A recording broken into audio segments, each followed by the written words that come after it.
बयजोंबो मिथिजानाय जमुना बर'नि गोथार जुलि जानो थांगासिनो दङ। नाथाय बर'जों नामा? बर'जों नङा। गोबां मानसिफोरा दिनैहाय बखिखागोन।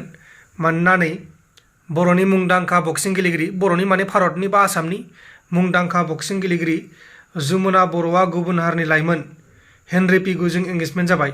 माने जुलि जासिगोन। नायबानो जाबाय नै। खायसे मानसिफ्रा एकदमबारे मबाइलखौनो दुख्रुम बायदि रागा जोंनो जानो हागौ। बेबायदिनो गोबां जोंनि बर'नि माखासे जेरै अंकुसिता बर' बेबोथ' गुबुन हारिजों जुलि जाखाबाय। दा बिदिनो नै जमुना बर'आबो गुबुन हारिजों एंगेजमेन्ट जाबाय। दा बेनिखायनो जोंनि बर' हारिया जौगाया। जोंनि बर'नि हिन्जावफोरानो जा हौवाफोरानो जा, हौवाफोराबो खम नङा। गेदेर गोलाव फरायनाय हौवाफोराबो गुबुन हारिनि हिन्जाव लाबोयो। आरो बिदिनो मुंदांखा जानाय बर' सिख्लाफोराबो गुबुन हारिजों जुलि जायो। बे मोनसे कालसार बायदि जाबाय जोंनि बर'फोरनि गेजेराव। दा जोङो बेसोर सिख्लाफोरखौल' बखिनानै मुलाम्फा गैया। जोंनि बर'नि गोबां सेंग्राफोराबो गुबुन हारिनि हिन्जाव लायो। दा बिदिनो सोलाय सोल' जागासिनो दङ। आरो बे मोनसे कालसार बायदि जानानै दङ। लोगोसे मोनसे आपडेटआ फैदों। आपडेट माने बेथ' आपडेट नंला जाहैबाय।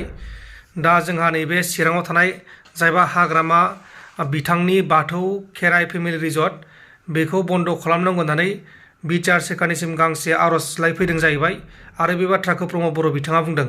प्रमद बर' बिथाङा बुंनाय बायदिब्ला मा बुंदों खोनासंबानो जाबाय।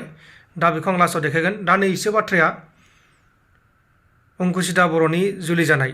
जुलिथ' जायाखै, एंगेजमेन्ट जाबाय। माने आस्थाम सोलायनाय सावगारि दङ। बेखौ आं थारमाने स्क्रिनाव होगोन आरो। दा बेनि गेजेरावनो गोबां मानसिफ्रा कमेन्ट हरदों, गाज्रि गाज्रि कमेन्ट हरदों। दा आसरित जादों आंबो। दासो निउसखौ नुदों आङो। निउसखौ मोननाय लोगो लोगो आं नोंथांमोननो फोसावबाय। दा हरबो जाबाय।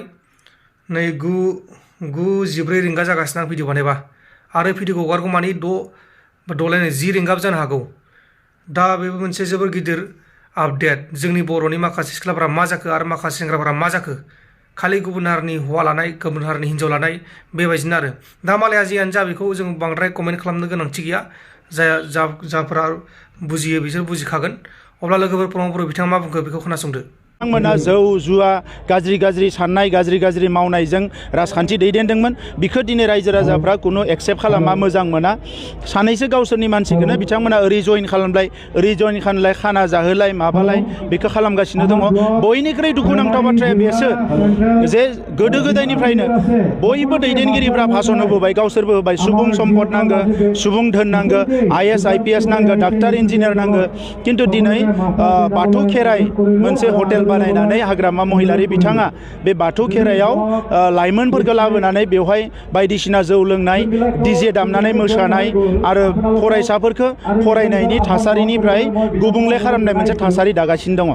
कलेजाव फरायफुनाय फरायसाफोरखौ, इउनिभारसिटियाव फुनाय फरायसाफोरखौ लाबोनानै जयनिं खालामहोनाय, पार्टियाव जयन खालामनो सोरबा गोसो दङ बे जुदा खोथा। खिन्थु बेवहाय खाथि खालानि रायजो राजाफ्रा सानफ्रोमबो कमप्लेन होगासिनो दङ। बेवहाय अराय सम DJ दामो, सेटारडे सानडे, सनिबार देवबार साननैयाव हराव मानसिफ्रा उन्दुनो हाया। दा सासे एसेबां गोबाव हारिनि दैदेनबोनाय मानसिया बेबायदि खोथाफोरखौ साननायासो जोबोद दुखुनांथाव जादों।